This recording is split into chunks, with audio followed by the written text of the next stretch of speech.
Amém. Vamos começar então, Lucas, capítulo 19. Lucas 19. Nossa, pastor. Você era 18? Não, 19, já. Porque você não veio semana passada, né? Foi aniversário do Almir. Ah, é? Lucas 19. Diz assim: entrando em Jericó, atravessava Jesus a cidade. Eis que um homem chamado Zaqueu, maioral dos publicanos e rico, procurava ver quem era Jesus, mas não podia por causa da multidão, por ser ele de pequena estatura. Bom, então Jesus aqui está a caminho de Jerusalém, ok? Está indo para morrer na cruz. Ele entra então em Jericó. Quando ele está atravessando a cidade, então ele tem um homem ali chamado Zaqueu. E aqui a Bíblia vai dar características de Zaqueu. Quem era Zaqueu? Publicano. Quem são os publicanos? Traidores, judeus traidores, judeus que cobravam os impostos para Roma. Então, sempre que a gente vê publicano, ele foi os homens que traíram o seu próprio povo para trabalhar para Roma. Ele era não somente um publicano, mas ele era um chefe dos publicanos. Diz a palavra que ele era maioral dos publicanos, o chefe dos publicanos. Além de ele ser o maioral dos publicanos, ele era rico e era baixinho. E era de pequena estatura. Esse era Zaqueu. O que ele faz então? Verso 4. Então, correndo adiante, subiu a um sicômoro a fim de vê-lo, uma árvore, tá? A fim de vê-lo, porque ali havia de passar. O objetivo de Zaqueu: Jesus está passando e eu vou subir numa árvore que quero ver este homem. Eu quero ver este homem. Sim, quando Jesus chegou àquele lugar, olhando para cima, disse-lhe: Zaqueu, desce depressa, pois me convém ficar hoje em sua casa. Todos odeiam Zaqueu. Todos odeiam Zaqueu. Imagine no nosso tempo, Zaqueu era um político corrupto, que você sabe que rouba. É nosso presidente. Que sabe que rouba, político corrupto, e todo mundo odeia esse homem. Jesus fala o quê?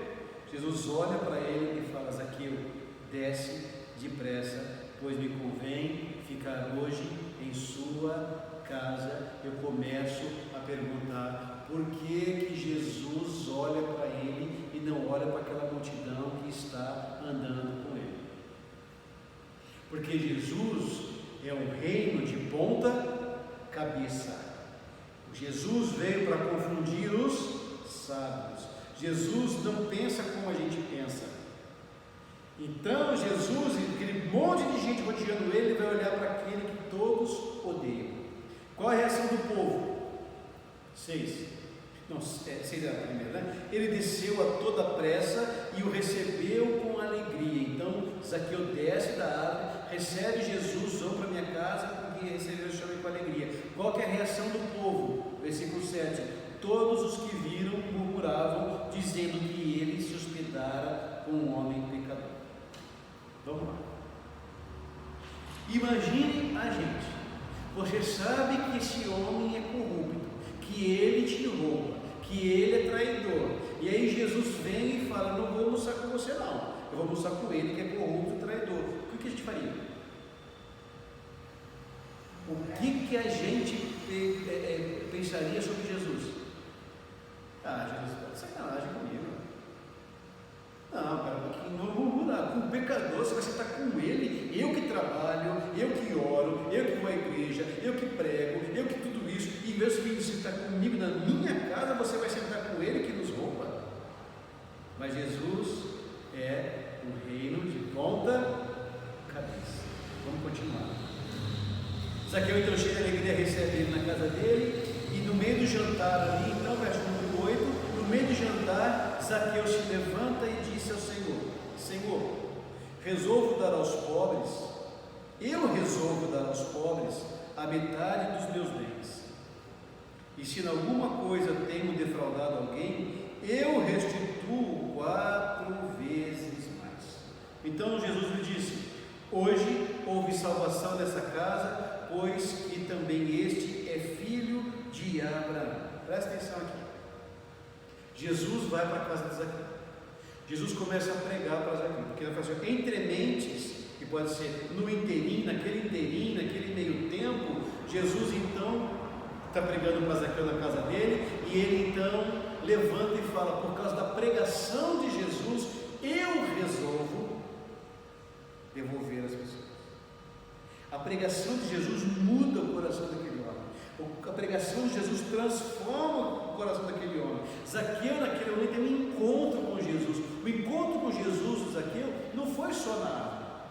Ali foi o primeiro, ele desceu, mas onde ele conhece Jesus, se arrepende dos pecados dele, foi no jantar, ou no almoço, eu não sei,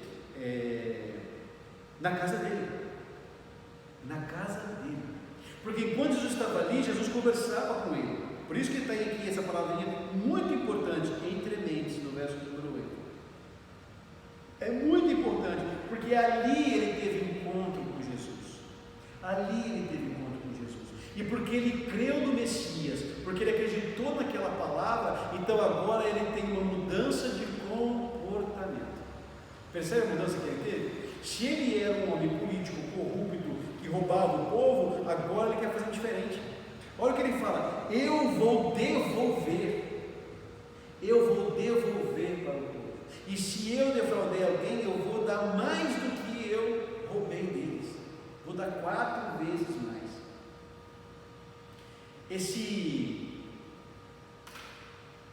Essa mudança de vida de Zaqueu é uma transformação que tem que mudar a nossa vida. Sabe por quê? Porque se a gente parar para pensar, quando a gente conhece Jesus, muitas vezes fala, a gente tem que parar de pecar. Agora, não é só parar de pecar. A santidade, a conversão, ela tem que fazer com que a gente faça um outro caminho. Então, por exemplo, aqui está o pecado. Eu venho pecando, parei de pecar. Eu estou muito próximo do pecado. A conversão, você fala assim, eu venho, eu converto e viro ao contrário. Eu preciso fazer uma coisa de 180 graus. Então, se eu roubava como Zaqueu, agora eu não roubo mais, eu dou. Se eu falava mal das pessoas, agora eu não falo mal, eu glorifico a Deus por ela, eu oro por ela. Se eu mentia, eu não minto, mas eu conto a verdade sobre Jesus. Então não é só parar de mentir, entende? Não é só parar de mentir, não é só parar de roubar, não é só parar de beber, não é só parar de usar droga, não é só parar, é fazer o contrário do que fazia. Porque se eu paro, talvez num certo momento eu não consiga mais resistir. Agora, se eu começo a ter outros comportamentos, outras atitudes contrárias ao que eu fazia, aí eu estou longe do pecado, entende? Eu venho para cá, eu faço uma conversão de 180 graus, eu vou para o outro lado, longe do pecado. E o que acontece com Zaqueu é exatamente isso. Ele roubava, agora ele vai dar. Quem eu defraudei, agora eu vou devolver 4 vezes mais. Isso é santidade.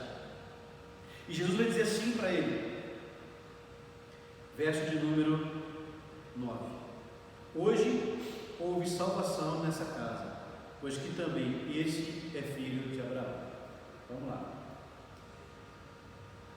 Zaqueu foi salvo pela decisão que ele tomou de não roubar? Ou Zaqueu tomou a decisão de não roubar porque ele acabou de encontrar a salvação? A mudança de comportamento em Zaqueu foi porque ele foi salvo por Jesus, porque ele creu em Jesus, porque entre mentes ali Jesus falava com ele, então aquela palavra de Jesus mudou a vida dele, e por isso então que ele agora é capaz de não mais roubar e de doar e de devolver. Então a santidade não é requisito para ser salvo. Você entende? Eu preciso ser santo para ser salvo. Não. A minha santidade, a nossa santidade é uma evidência de que eu sou salvo. Entende? A minha mudança de comportamento não é para eu ser salvo, mas a minha mudança de comportamento é uma evidência de que eu sou salvo. Então quando a senhora fala para mim, nossa, as coisas estão mudando, eu tenho mudado o meu jeito de pensar, tal, isso é uma evidência de salvação. Não significa que a gente está perfeito. A santidade não é pré-requisito para ser salvo, mas ela é uma evidência de que eu fui salvo. Amém? Continuando então. Verso 10. Porque o Filho do Homem veio buscar e salvar o perdido. Por que Jesus olhou para Zaqueu e não olhou para aquele povo? Por que Jesus não veio jantar na minha casa e foi jantar na casa do doente corrupto? Porque ele veio buscar e salvar o... E um dia ele veio jantar na minha casa. Um dia ele veio jantar comigo, ele não foi jantar na casa das pessoas. Um dia ele foi jantar na casa da senhora. Mas hoje ele pode jantar na casa de outros, porque ainda há muitos pedidos. Então esse versículo é um alívio para nós. Porque ele olhou para ele e não olhou para mim? Porque ele estava perdido e eu já estou nos pés dele. Eu já sou ovelha do rebanho. Verso 10. Ouvindo ele essas coisas, Jesus propôs uma parábola. Visto estar perto de Jerusalém, portanto está perto da cidade onde vai morrer. E lhes parecia que o reino de Deus havia de manifestar-se imediatamente. O que está acontecendo ali? Jesus pregava que ele era o rei, que ele ia reinar e tal. Os discípulos achavam que ele ia fazer justiça naquele momento, que ele ia estabelecer o reino dele naquele momento. Então ele conta uma parábola para tirar essa ideia deles. Não ia ser imediatamente que ele ia se manifestar. 12. Aqui está então a parábola. Certo homem nobre partiu para uma terra distante, com o fim de tomar posse de um reino e voltar. Olha só. Primeiro personagem dessa parábola, um homem nobre, que vai partir para uma terra distante e vai tomar posse de um reino e ele vai voltar. Ok? Esse é Jesus. Tá certo? Que vai morrer, vai tomar posse do reino dele e ele um dia vai voltar. Jesus. Número 13, versículo. Chamou 10 servos seus, confiou-lhes 10 minas e disse-lhes: negociai até que eu volte. Chama os seus discípulos, esses servos são os discípulos dele, somos nós. Entrega para ele 10 minas, cada mina aqui equivalia a mais ou menos 400 a 700 gramas de ouro, ok? Chama as 10 discípulos, chamamos nós, entrega para eles gramas de ouro e fala: negocia até que eu volte. Ordem dada, certo? Ordem dada. Tem alguma dúvida na ordem? Não, nenhuma. Vamos ver o que acontece então. 14. Mas os seus concidadãos o odiavam e enviaram após ele uma embaixada dizendo: não queremos que este reine sobre nós. O nobre Jesus, os servos são os discípulos e agora tem um povo que não quer o reinado de Jesus. E dentro da igreja e fora da igreja há um povo que não quer o reinado de Jesus. E às vezes nós conversávamos um pouco sobre isso antes, às vezes nós não gostamos e é difícil submeter a esse reinado e a vontade desse rei. Vamos lá. Continuando. 15. Quando ele voltou, ele falou que ele ia voltar, certo? No 15 ele volta, depois de haver tomado posse do reino, fez tudo o que ele falou. Mandou chamar os servos, a quem ele dera dinheiro, a fim de saber que negócio cada um teria conseguido. Então ele falou que ele ia voltar, toma aqui, negocia. Agora vamos prestar conta. 16. Compareceu o primeiro e disse: Senhor, a tua mina rendeu 10. Ó, rendeu bem.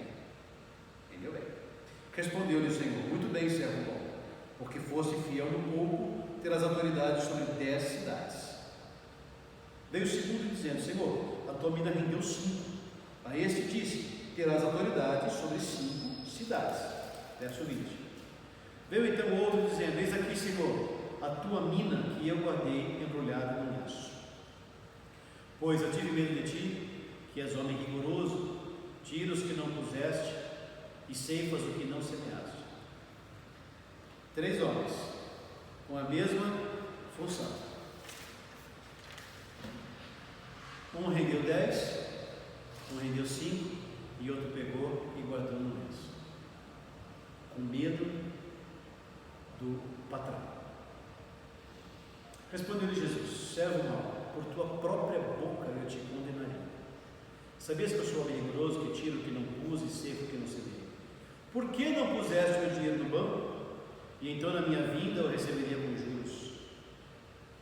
E disse aos que assistiam: tirai-lhe a mina e dai ao que tem 10. Eles responderam: Senhor, ele já tem 10. Pois eu vos declaro, de Jesus, a todo o que tem dar-se-lhe-á, mas ao que não tem, o que tem lhe será tirado. Bom, vamos lá. Trazendo para nós. Deus nos deu dons gratuitamente. Esses servos pediram alguma coisa para Deus? Esses servos não. Para o patrão não. O patrão gratuitamente deu para ele, para cada um deles, uma mina. Ninguém pediu nada. Deu gratuitamente. Nós pedimos alguma coisa para Deus, algum dom? Nós pedimos a salvação para Deus? Nós ganhamos a salvação, nós ganhamos gratuitamente. Nós não conquistamos ela. Então esses dons que Deus nos deu, um dia Ele vai voltar e vai perguntar: o que você fez com o dom que eu te dei? O que você fez com o dom que eu te dei? Uns de nós rende 10. Pega o dom que Deus deu e multiplica por 10. Outros multiplica por 5. Mas tem muitos de nós que está pegando o dom que Deus deu, embrulhando num belo lenço, pondo dentro da gaveta e ficando fechado, com medo de pegar o dom. E vai que acontece alguma coisa comigo. Vai que eu vou fazer alguma coisa, falar de Jesus no meio do tráfico de drogas e me batem. Vai que acontece isso comigo e tal coisa. Muitos de nós estamos pegando o que Deus deu, a salvação que nós temos. Bom, sou salvo mesmo, muito obrigado, vou guardar porque eu não quero perder a minha salvação. Embrulhando no lenço. E por que às vezes a gente faz assim? Por que esse servo aqui agiu desse jeito? Ele fala: eu tenho que tive medo de você. Penso um patrão ruim, mau, bravo. E às vezes a concepção que nós temos de Deus é a mesma coisa. Nós temos uma concepção de Deus e que se nós fizermos alguma coisa errada com o dom que Ele deu, Ele vai nos maltratar, vai. Mas nós temos que ver que Deus é um Deus bom. Se Ele deu o dom para a gente, é para a gente usar esses dons que Ele nos deu. Nós não fomos feitos para guardar os dons de Deus. Nós somos feitos para multiplicar o dom que Ele deu. Então fica uma pergunta para nós: o que é que nós estamos fazendo com os nossos dons? O que é que nós estamos fazendo porque nós não merecemos esses dons? Mas Ele nos deu gratuitamente. Ele vai voltar e Ele vai perguntar: o que é que você fez? Como é que nós vamos justificar, Jesus, que nós não fizemos nada? Como é que nós vamos justificar? Continua. Quanto porém a esses meus inimigos, aqueles que falaram que não queriam que Ele reinasse, que não quiseram que reinasse sobre eles, trazei-os aqui e executai-os na minha presença. Ai, porque há muitos de nós que nós não queremos estar debaixo do senhorio de Jesus, do reinado de Jesus. E Ele falou assim para nessa palavra: aqueles que não se inclinarem na minha frente, deixar que eu reine e traga, que vocês vão executar eles na minha presença.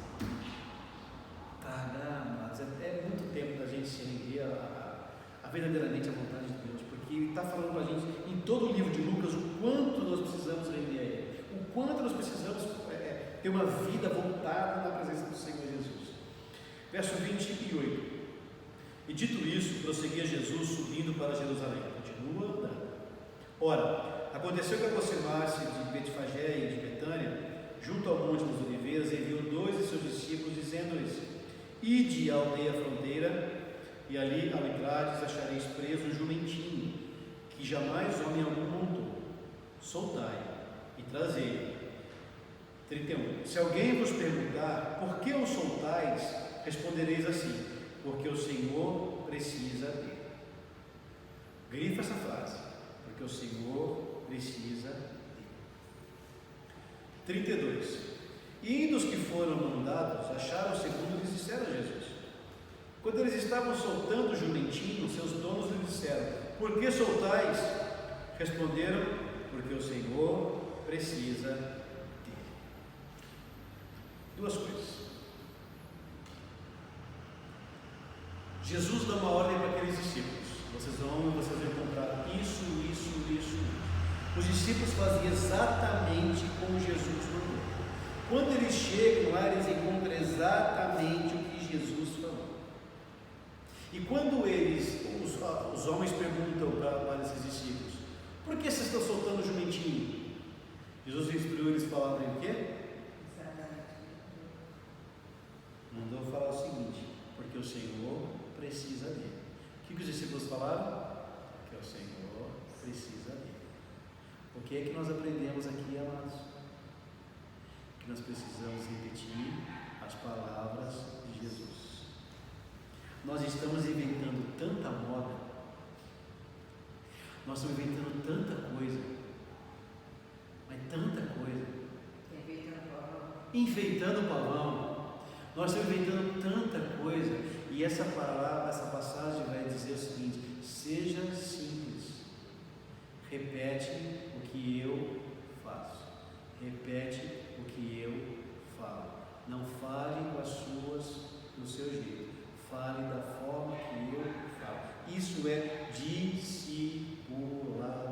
Olhar para Jesus, ver o que Jesus fez e repetir. Amém? 35. Então trouxeram e pondo as suas vestes sobre ele, ajudaram Jesus a montar. Indo ele, estendia no caminho as suas vestes. E quando se aproximava da descida do Monte das Oliveiras, toda a multidão dos discípulos passou jubilosa a louvar a Deus em alta voz por todos os milagres que eles tinham visto, dizendo: bendito é o Rei que vem em nome do Senhor, paz do céu e glória nas maiores alturas. Eu fico imaginando essa cena aqui, né? O povo reconhecendo que Jesus é Rei. Pela primeira vez eles começam que Ele é Rei. Bendito é o Rei que vem em nome do Senhor. Todos ali louvando, adorando ao Rei dos Reis. Todos declarando que Jesus era um Messias. E esse Messias que anda no cavalo branco, né, todo pomposo, cheio de joias, com vários soldados junto com ele, espadas de ouro, era esse Rei. Um Rei que entra no jumentinho. Um reinado de ponta cabeça. E aí a gente olha para a igreja ou para os nossos amigos e a gente faz diferença. Dependendo da roupa que está vestindo, dependendo do dinheiro que tem, dependendo disso. E Jesus fala aqui, ei, eu sou Rei, Criador de todas as coisas, e eu entrei num jumentinho. Será, meu Deus do céu, será que Jesus passasse agora num jumentinho aqui, nós declararíamos que Ele é Rei? Ou será que nós esperaríamos um cara louro de olho azul, olho verde, um cavalo branco, né, cheio de pompa? Esse é o Rei, esse de jumentinho. Olha como nós somos enganados por nossos olhos. E Jesus vem de novo na simplicidade mostrar: não, o meu reinado não é desse mundo, o meu reinado é outro mundo. 39. Ora, alguns dos fariseus lhe disseram em meio à multidão: Mestre, repreende os teus discípulos. Mas ele lhes respondeu: asseguro-vos que se eles se calarem, as próprias pedras clamarão. Pode calar os discípulos. Se vocês calarem todos os discípulos, a natureza vai dizer que eu sou Rei. As pedras, as árvores, os pássaros, os peixes, todos falarão que eu sou Rei. Pode calar o meu povo se vocês conseguirem. Mas toda a natureza clama e diz que Ele toda a natureza adora a esse Senhor. Maravilhoso isso, maravilhoso. 41. Quando ia chegando, vendo a cidade, chorou, Jesus, né? E dizia: se conheceras por ti mesmo, ainda hoje, o que é devido à paz, mas isso está agora oculto aos teus olhos. O que Jesus está dizendo aqui? Jesus, se vocês soubessem hoje o que é paz, se hoje vocês soubessem o que é verdadeiramente paz, e ele olha para a cidade, ele chora, e vamos continuar no 43, ele continuando: pois sobre ti virão dias em que os teus inimigos te cercarão de trincheiras, e por todos os lados te apertarão o cerco, e te arrasarão, e aos teus filhos dentro de ti não deixarão em ti pedra sobre pedra, porque não reconheceste a oportunidade da tua visitação. A partir do 43, Jesus vai profetizar. Aqui é uma profecia, porque no ano 70 depois de Cristo, depois que ele morreu, a cidade de Jerusalém é destruída por Tito, e não ficou pedra sobre pedra.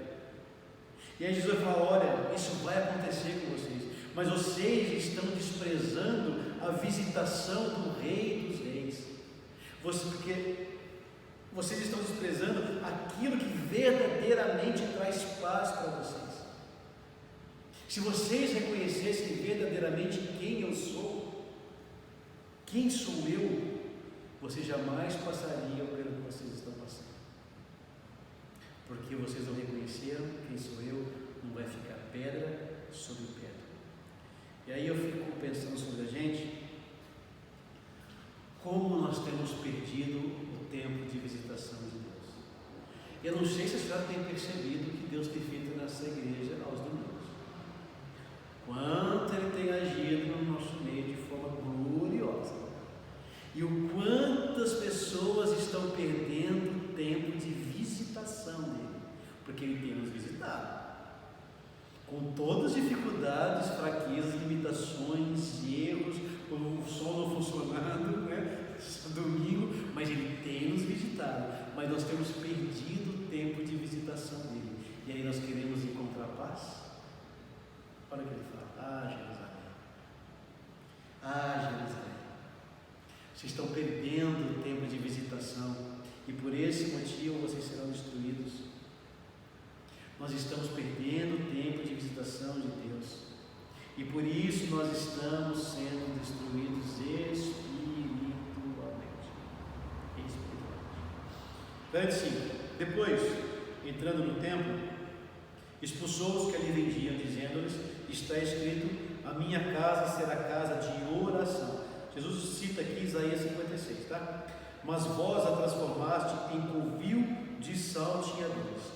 Jesus tinha tanto zelo pela casa do Pai, tanto zelo, que ali ele fala, e as pessoas, porque os judeus iam para o templo, eles iam para lá, mas os aproveitadores aproveitavam daquela situação, daquele monte de gente, para fazer comércio. Desculpa. E quando Jesus vê aquilo, ele então expulsa todos eles dali e fala: aqui não, aqui é casa de oração, não é covil de salteadores. E o que a gente precisa tomar muito cuidado, que a gente não transforme a casa de Deus em qualquer outra coisa senão um lugar de adoração. Por isso que eu tenho muito dito que o Senhor encontre aqui dentro os verdadeiros adoradores, que Ele encontre aqui dentro pessoas que queiram adorar em espírito e em verdade. 47. Diariamente Jesus ensinava no templo. Diariamente Jesus ensinava. Jesus não ficava de bate-papo, mas os principais sacerdotes, os escribas e os maiorais do povo procuravam eliminá-lo. Contudo, não atinavam em como fazê-lo, porque todo o povo, ao ouvi-lo, ficava dominado por ele. Presta atenção que agora, a partir de agora, eles vão começar a querer matar Jesus, a encontrar uma forma de matar ele. Então, a partir do capítulo 20, nós vamos começar a ver isso ficando cada vez mais acirrado. Mas o Senhor Jesus não parava de ensinar as pessoas no templo. Em independente das circunstâncias, o Senhor Jesus sempre estava na casa do Pai. Independente das circunstâncias, o Senhor Jesus estava onde? Na casa do Pai. E Ele que é Deus. E nós nos damos o luxo de não querer ir à casa do Pai por qualquer coisa, qualquer motivo.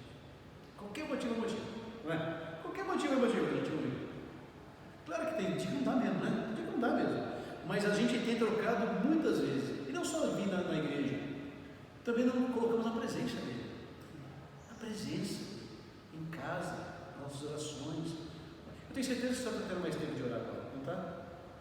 Até isso Deus providencia para a gente. Com, né, com a mudança que teve, né? De pessoas, né?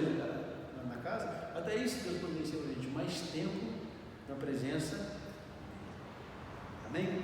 Esse foi o capítulo de número 19, glória a Deus por isso, que nós possamos aprender com Jesus, a olhar as pessoas independentes das suas imagens, independente daquilo que ele pode parecer, porque ele veio para o perdido, não veio para os que estão salvos, mas sim para os perdidos. Deixa eu